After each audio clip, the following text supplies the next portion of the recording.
읽은 본 말씀으로 쏟아지게 하라라는 제목으로 하나의 말씀 나누겠습니다. 여러분 최근에 언제 울어 보신 적이 있습니까? 울음이라는 것은 굉장히 특별한 순간입니다. 왜냐하면 사람은 그렇게 쉽게 울지 않기 때문입니다. 웃는 게 더 많죠. 우는 순간이라는 것은 굉장히 특별한 순간입니다. 또한 내 인생에 뭔가 꽉 막혔다 싶을 때, 아니면 감정이 또 마음에 무너질 때 우리는 울게 됩니다. 어느 날이었습니다. 저희 아들이 울고 있는 거예요. 저기 앉아서. 저희 아들이 잘 웁니다. 잘 울어요. 이 감정이 굉장히 좀 풍부한 부분이 있어요. 그래서 어떤 부분에 있어서 잘 웃는데 저희 아들이 울고 있습니다. 근데 울고 있으니까 그냥 지나칠 수가 없잖아요. 바라보게 되죠. 가서 듣게 되죠. 너 왜 울고 있니? 들어봐요. 그러면 굉장히 사소한 일로 울고 있어요. 속으로 그게 울 일이야 이 생각이 딱 들더라고요. 뭐 그런 것으로 우냐. 저희 딸은 저희 아들에게 이렇게 이야기해요. 너의 감정을 너무 드러나지 말아라. 뭐 이런 식으로까지도 얘기하는데, 얘기를 잘 들어보면, 곰곰이 들어보면 그 아들이 우는 이유가 있어요. 그 우는 것이 예를 들어서 어떤 것이 망가졌어요. 이게 너무 소중해서 우는 거예요. 속이 상해서 우는 겁니다. 자기가 정말 소중하다고 생각한 영역이 무너졌기 때문에 우는 것이에요. 이 자녀가 이렇게 울고 있다고 생각하니까 그 울고 있는 그 사소한 일, 이 무슨 이런 일 때문에 우나 이런 생각이 들었는데 그 일이 제 눈에 달라 보이기 시작했습니다. 우는 이유를 다 두고 나니까 그 일은 사소할지언정 저희 아들에게 소중하니까 이 소중하다고 생각하는 이 아들이 내게 너무 소중한 존재 아닙니까? 그러니까 그 일을 가볍게 여길 수가 없었습니다. 그리고 그 일에 대해 다시 생각해야 되고 이 자신의 우는 문제를 해결하기 위해서 정말 사소하다고 생각하는 그 문제를 제 온통 모든 시간을 들여서 저녁에 해결을 했어요. 본드를 사갖고 와가지고 뭐 이겁니다. 종이로 만든 로봇가 있는데 팔이 부러진 거예요. 그걸 가지고 이제 굉장히 좀 제가 만들기도 너무 힘든 작업이더라고요. 그래서 아주 디테일하게 그것을 하나하나 했던 기억이 아주 또렷하게 남아 있습니다. 그때 제가 두 가지를 느꼈어요. 아무리 내게 사소한 일이라고 생각해도 자녀가 울고 있으면 내가 움직이기 시작하는구나. 그리고 그 움직인 아들을 내가 지나칠 수가 없구나. 그러니까 아이의 울음 자체가 뭘 바꿨냐면 저의 생각을 바꿉니다. 저의 의지를 바꾸고 저의 움직임을 완전히 다르게 하는 것을 경험했습니다. 여러분, 울음은요 사람의 마음을 움직이는 힘이 있습니다. 여러분에게 와서 누가 운다고 생각해 보세요. 그럼 그 사람을 그냥 지나칠 수 있습니까? 아니요. 결코 지나칠 수가 없어요. 뭔가 울음에는 힘이 있어요. 또 그 울음은 상황을 바꾸는 힘을 갖고 있습니다. 각 시대별로 이 교회가요 굉장히 많은 위기에 처한 적이 많습니다. 늘 위기였죠. 교회가 위기가 아닌 적이 있었을까요? 저는 오히려 역사를 공부하면서 교회 역사를 쭉 공부하면서 어느 날은 이런 생각이 문득 들었어요. 위기인 게 낫다 이런 생각이 든 적이 있어요. 왜냐하면 교회가 위기를 지나쳐서 교회가 부흥하고 건물이 세워지고 교회가 부자가 되면 반드시 그 뒤에 필연적으로 교회 쇠퇴기가 오는 걸 보게 돼요. 거의 10중 8구. 이게 정말 신기해요. 그렇기 때문에 위기인 게 오히려 더 낫다라고 생각되어진 적이 있어요. 근데 그 위기 때마다 이 교회를 새롭게 하면서 이 복음의 가치, 정말 예수 그리스도 안에서 복음의 가치를 드러내는 많은 사람들이 있었습니다. 근데 그 복음의 가치를 아는 사람들이 복음의 가치를 드러내기 시작하죠. 그런데 이 복음의 가치와 이 복음 안에서 살아가는 것이 험난합니다. 복음 자체는 굉장히 영광스러운 일이고 거기에는 기쁨이 있고 행복이 있고 그것에는 만족이 있는데 세상이 악하니, 세상에는 악이 관영하니, 세상에는 정말 이 악하다고 이야기하는 것이 가득 차 있으니 죄를 즐기는 이 세상 속에서 죄를 깨닫고 죄를 애통하면서 내게 예수 그리스도가 필요하다고 생각하면서 살아가는 그 사람의 삶이 고되지 않을 수가 없습니다. 이 세상의 죄됨과 또 그것만 있습니까? 우리가 복음 안에서 살아가지만 우리 육이 얼마나 연약합니까? 사도 바울이 얘기했어요. 우리 육이 연약함을 로마서 6장에서 아주 정의를 내렸어요. 이 로마서 안에서 정말 우리가 예수 그리스도 안에서 참된 자유를 얻을 수 있는, 또 그것이 정말 필요한 이유는 우리 육이 연약하기 때문이다라고 이야기하고 있습니다. 그래서 원래 그리스도인의 본질적 영성 안에는 애통함이 있어요. 애통하는 자가 복이 있습니다. 사실 복음을 위해 살아가는 것은 필연적으로 애통함이 따라가는 삶이에요. 제가 잘 울지 않습니다. 애통함이 교회의 본질이고 하나님 나라 안의 삶인데, 저는 사실은 예수님 믿고 울음을 배우기 시작했어요. 예수 믿고 훈련받고 살아가면서 제가 울게 되었습니다. 그리고 오늘 읽었던 이 본문은 제가 울음에 대해서 완전히 새로운 이해를 갖게 했던 본문이에요. 제가 오늘 읽었던 본문, 이 예레미야서 9장은 뒷부분입니다. 뒷부분인데, 9장의 뒷부분인데, 우선 잠깐 이해를 돕는다면, 9장을 다 읽지 않지만 1절부터 9절까지는 하나님께서 우시는 마음과, 그러니까 먼저 하나님 마음이 나옵니다. 하나님이 울어요. 예레미야가 괜히 운 게 아닙니다. 하나님이 울고 계시는 걸 알았기 때문에 그 마음 때문에 울기 시작한 거예요. 하나님 우시는 마음과 눈물 흘리는 마음. 유다 백성들이 정말 입으로, 혀로, 거짓말로 죄를 범하는 그것을 탄식하면서 그 현실을 이야기하고 있습니다. 그런데 하나님 마음이 울고 있고 애통하고 있는데, 문제는 뭐냐면 10절부터 16절까지 유다 백성이 그걸 몰라요. 마음이 너무 딱딱해져 있어요. 모르니까 어떻게 해요? 하나님은 울고 계시는데 유다 백성은 그 안에서 딱딱함으로 있는 거예요. 그러니까 어떻게 합니까? 오늘 것도 본 말씀 17절에 나오는 거예요. 자, 같이 한번 예레미야서 9장 17절 말씀을 읽어보겠습니다. 시작. 만군의 여호와께서 이와 같이 말씀하시되 너희는 잘 생각해보고 곡하는 부녀를 불러오며 또 사람을 보내 지혜로운 부녀를 불러오되, 곡하는 부녀를 불러오라고 이야기합니다. 곡하는 부녀들에 대한 대가를 받고 초상집에 가서 소리내어서 울어주는 일을 하는 사람들. 이것은 고대 근동지방에도 있고 지금도 계속되고 있습니다. 우리나라에도 있었어요. 옛날에 돈을 주고 와서 곡하는 사람들이 있었던 것을 제가 기억합니다. 이 사람들을 부르라는 거예요. 근데 곡하는 여인을 왜 불러요? 18절에 이렇게 되어 있습니다. 그들로 빨리 와라. 빨리 와서 급해 와서 누굴 위하여? 우리를 위하여 애통하며 우리의 눈에서 어떻게 하라? 눈물이 떨어지게 해라. 우리 눈꺼풀에서 물이 쏟아지게 하라. 그럼 이것은요, 예레미야의 외침이에요. 답답한 마음의 외침이죠. 곡하는 분야를 우리가 부를 때다. 왜? 우리는 슬퍼하지 않으니까. 우리 눈물을 흘리지 않으니까. 하나님 울고 계시고 하나님의 마음은 탄식하고 있는데 그 하나님의 백성은 울지 않고 있어. 그러니까 너희는 곡하는 분야를 불러다가다오. 우리 눈에서 눈물이 떨어지게 해라. 우리 눈꺼풀에서 물이 쏟아지게 하라. 왜 이렇게 이야기합니까? 울어야 될 때인데 울지 않는 거예요. 근데 여러분, 왜 안 울어요? 울 이유가 없기 때문에 울지 않습니다. 울 이유가 없는 거예요. 이스라엘 백성들은 울 이유가 전혀 없는 거예요. 그런데 예레미야는 얘기하는 거예요. 지금 울어야 된다. 이거 무슨 얘기예요? 울 이유가 없는데 울어야 된다고 이야기하는 것 안에 아주 심각한, 정말 들어야 될 진지한 내용이 한 가지가 포함되는 게 그거 뭐냐면, 한번 따라해. 너는 지금의 상황을 잘못 이해하고 있다. 잘못 이해하고 있는 거예요. 상황을 잘못 이해하고 있는 거죠. 부모님 돌아가셔서 우리가 울어야 되는데 와서 막 웃고 있는 거예요. 그럼 그 뭐 하고 있는 거예요? 상황 파악 못 하고 있다라고 얘기하잖아요.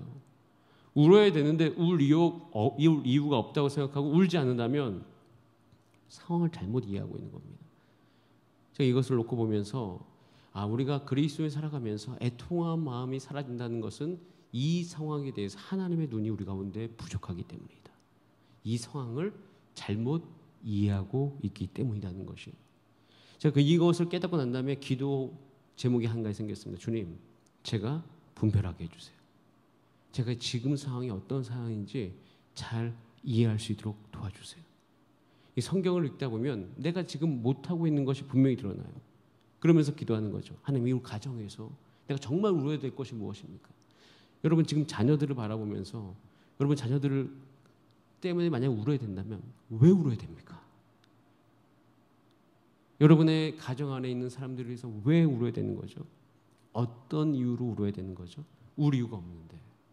근데 오늘 본문은요, 그 이유를 알려주는 거예요. 이 본문을 읽으면 왜 우리가 하나님의 백성으로서 살아가면서 마음이 아파야 되는가? 여러분, 울 이유가 따라하겠습니다. 이스라엘을 위하여, 하나님 나라를 위하여 울라는 거예요. 지금까지 우리가 울었던 이유는 두려움 때문에 울었던 적이 있습니다. 자신이 가졌고 싶은데 없는 것 때문에 운 것이 있습니다. 속상해서, 때로는 억울해서, 남이 잘 되는 것 때문에 억울해서 두려움만 가지고 그 안에서 울었던 적이 있습니다. 여러분 왜 우셨습니까? 저는 억울해서 운 적이 있습니다. DTS 때. 사실 그것은 눌림이었죠. 뭔가 일에 대해서 이야기하면서 나만 뭔가를 해야 된다는, 사역하기 직전에 청년의 시기에 이 교회를 섬긴다는 것이 좋기도 하지만, 너무나도 하고 싶었지만, 제가 사역의 길로 접어들기 전에 이 교회의 사역을 하면서 사실 마음이 아팠던 것이 더 많습니다. 너무 힘들었던 적이 참 많이 있습니다. 그 안에서 울었죠. 그래서 속상해서 울었어요. 처음에는. 속상해서 울었는데 하나님께서 이 본문을 통해서 저에게 깨닫게 해주신 건, 너의 울 이유를 바꿔야 된다. 여러분, 우리는요, 울고 있다는 것은 잘 살펴보세요. 여러분, 우실 때 그냥 우는 게 아닙니다. 대상, 우리가 울음의 대상에 대해서 우리의 마음을 쏟고 있는 거예요. 만약에 내가 억울해서 울고 있다면 그 우는 이유는 뭐냐면 내 속에서 해결해야 될 감정 때문에 우는 거예요. 누굴 위해 우는 겁니까? 나를. 그 울음이 필요 없다는 게 아니에요. 그 울음은 정말 중요하죠. 저는 하나님 앞에서 많이 우리가 울어야 된다고 생각합니다. 하나님 앞에서 울어야지 우리 마음이 속 시원해지거든요. 아무튼 이 우는, 이 모든 것은 그 우는 것을 향해서 우리의 마음을 전폭적으로 쓰고 있다는 것이에요. 그래서 제가 이것을 깨닫고 난 다음에 제가 제 자신을 울기도 하지만 한 가지 기도가 거기에 더 생기기 시작했습니다. 저는 우리 금요 이 예배 나오시는 우리 성도님들이라면 저는 이 기도가 여러분의 기도 되기를 간절히 바랍니다. 주님, 내가 하나님 나라를 위해서 우는 자가 되게 하여 주시옵소서. 하나님 나라가 우리 가정 안에 임하는 것을 위해서 우는 자가 되게 하여 주시옵소서. 하나님 나라가 우리 교회 안에 그 많은 사역자, 사역의 그 모든 영혼들 가운데 임하는 것을 위해서 주여 내게 눈물이 쏟아지게 하여 주시옵소서. 주님, 내가 울어야 될 이유로 울 수 있게 도와주세요. 이렇게 기도하다 보니까 그것이 기도하다 보니까 결국 그 기도가 바뀌네요. 주님 마음, 주님의 마음을 내게 달라는 기도로 나중에 바뀌기 시작합니다. 이렇게 기도를 하다 보니까 그 순간에 주님의 한 가지 질문의 음성이 들리기 시작합니다. 제가 그렇게 기도하고 나가니 주님께서 주님 마음 달라고 기도했더니 주님께서 이렇게 말씀하시죠. 너가 소중하게 여기는 것이 지금 무엇이냐? 너가 지금 소중하게 여기는 것이 무엇이냐? 우리 같이 19절 말씀 읽어보겠습니다. 오늘 본문 19절입니다. 시작. 이는 시온에서 통곡하는 소리가 들리기를 우리가 아주 망하였구나. 우리가 크게 부끄러움을 당하였구나. 우리가 그 땅을 떠난 것은 그들이 우리 거처를 헐었음이로다 함이로다. 에레미야는 지금 울어야 될 때인 것을 이야기합니다. 왜? 나라가 망했기 때문에. 이스라엘은 하나님 나라의 원형, 그러니까 어떤 그림자지만 그 하나님 나라의 모습을 보여주는 것이죠. 소중한 하나님 나라가 망했다는 거예요. 그래서 울어야 된다는 거예요. 저는 이 부분을 통해서 정말 내가 목회 사역을 하기 위해서 정말 내가 간직해야 될 것 한 가지가 있었다. 그것은 뭐냐면 영혼 안에 하나님 나라가 사그라드는 것이 나의 울음의 이유가 되어야 된다. 여러분, 저와 여러분과 함께 같이 기도하는 것은 하나님 이 땅 안에 하나님의 나라가 사그라드는 것이 나의 애통함이 되게 하여 주시옵소서. 그렇게 함께 기도할 수 있는 은혜가 여러분 가운데 임하게 되기를 간절히 원합니다. 여러분, 우리는요 지금 울어야 될 때가 있습니다. 할례 받은 자와 받지 않은 자가 모두 다 똑같아진 상에 25절 그게 나와 있습니다. 그래서 하나님 나라가 망하고 있고 그 백성, 특별히 하나님의 백성의 정체성이 흔들리고 있는 것이죠. 여러분, 지금도 하나님 나라가 있음을 선포합니다.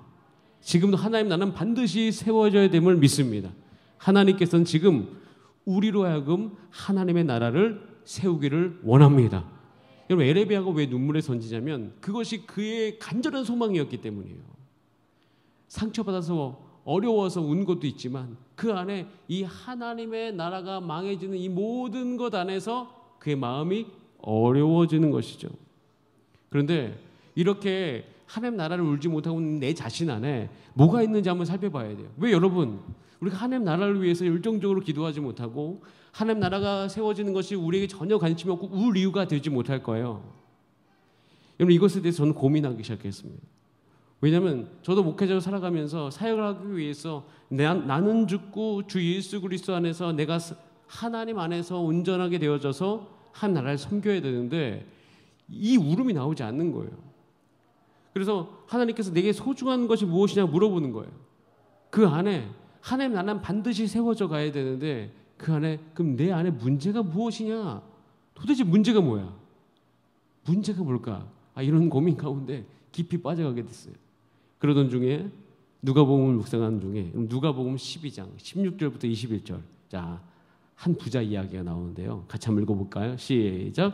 또 비유로 저에게 일러 가라사대 한 부자가 그 밭에 소출이 풍성하매 심중에 생각하여 가로되 내가 곡식 쌓아둘 곳이 없으니 어찌할꼬 하고 또 가로되 내가 이렇게 하리라 내 곡간을 헐고 더 크게 짓고 내 모든 곡식과 물건을 거기 쌓아두리라 또 내가 내 영혼에게 이르되 영혼아 여러 해 쓸 물건을 많이 쌓아두었으니 평안히 쉬고 먹고 마시고 즐거워하자 하리라 하되 하나님이 이르시되 어리석은 자여 오늘 밤에 내 영혼을 도로 찾으리니 그러면 내 예배한 것이 네 것이 되겠느냐 하셨으니 자기를 위하여 재물을 쌓아두고 하나님께 대하여 부요치 못한 자가 이와 같으니라.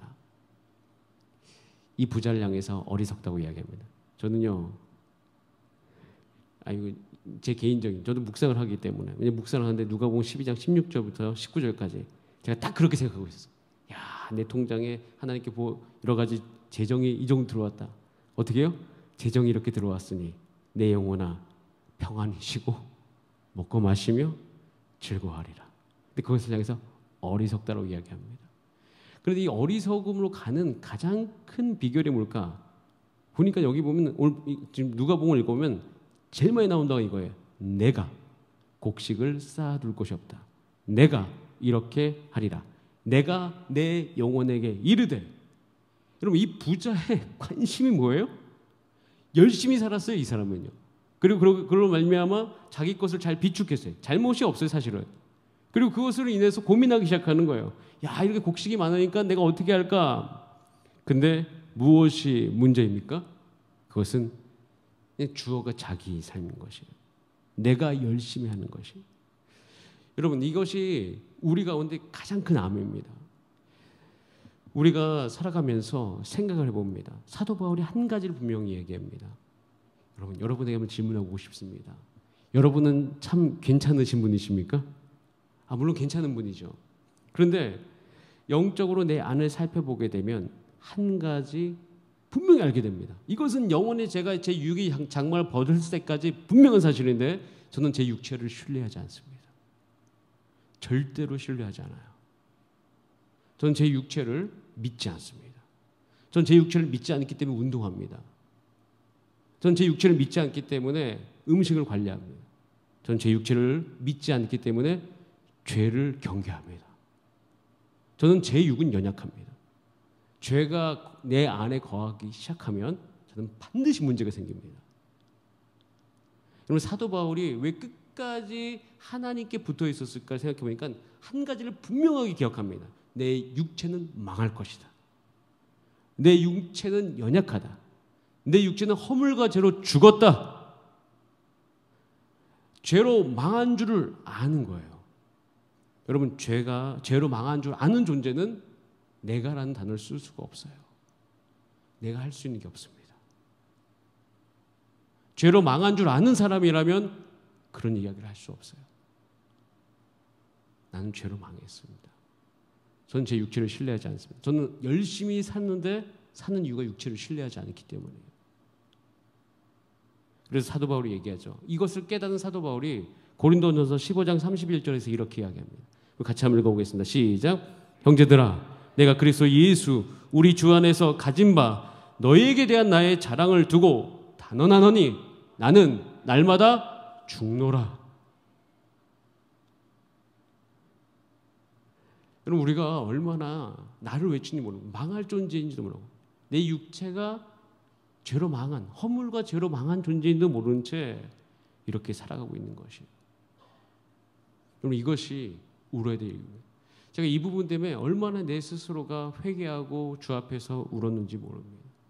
여러분 그러면서 제 안에 있는 것들이 빠져나가기 시작했습니다.